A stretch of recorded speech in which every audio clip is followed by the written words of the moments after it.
Hey, welcome back to the Crochet Crowd. I'm your host, Mikey. Today we have a beautiful scarf here using Red Heart Super Saver Ombre yarn in the color called Green Apple. A nice moss stitch. It's also called the Granite Stitch and also the Linen Stitch and the Woven Stitch and whatever hell the stitches you want to call it. Next part of this tutorial is going to show you how to do it. I'll put the chain count to start in order to make this, and you can be able to follow that tutorial all the way through and make it the amount of inches that we'll need, which I'll put on screen for you as well. So enjoy this. It's a nice, easy, relaxing project for the TV, and also it makes a lot of sense too. So it will transition in color just like you see, and I'll go to that tutorial next. I know I'm looking all butch today. What's wrong with me? I'm losing my homosexuality. Now this one here is done with an odd chain, so it's multiples of 2 plus 1. This one is the easier one of the types of stitches to do because every row is exactly identical. The only time you may not want to use this is on clothing because the outside edging is not exactly identical to each other like it is on the other one when you use an even number chain. So let's begin this process, and this is really quite simple, and let's grab our crochet hook and play. To do this stitch, you're going to chain in multiples of 2 and then add 1 at the end. So go 1, 2, 1, 2, 1, 2, 1, 2, 1, 2, and 1, 2. When you're happy with the width of it, just add 1 more, and yes, you could just count an odd number 2, that'll work. So just lay it against something and then you'll get the right size. So we're going to start immediately, and we're going to begin row number 1. To do row number 1, you're going to go second chain from the hook, so 1 and 2, and I always like the back hump of the chain. If you prefer the regular, then do it, and you're going to single crochet.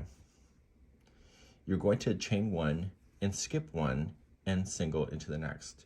If you watch the other video, you know that we're starting off exactly the same way. It's the end of the row that changes. So chain 1, skip 1, chain, single into the next, and you do this all the way across. So just grab your chain and just start playing, and it's the last 2 stitches that are going to change it from the other video that we had on this. So you're going to notice you're going to get all the way across, and you'll have 3 chains that are left. You've chained 1, you're going to skip 1, and you're going to single crochet the next. And you're going to notice is that there's an extra chain there. You want to use that, and you're going to single crochet in there. And it'll make sense in just a few seconds from now. So you basically, the last 2 stitches are a single crochet. Let's turn our work and begin the next row.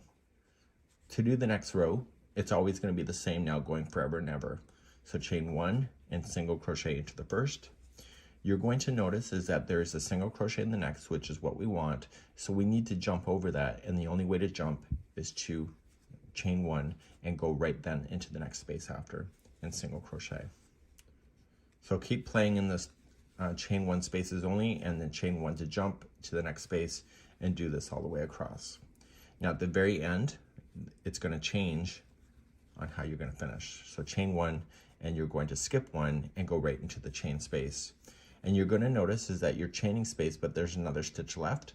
So you're going to put in another single crochet. So the ending of this style of linen woven.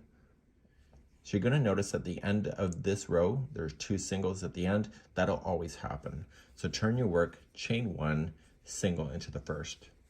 And like you saw before, there's a single in the way. So we have to chain 1, jump over it, and come right into the space. So how you start the row is always going to be identical. Chain 1 and play within only the spaces.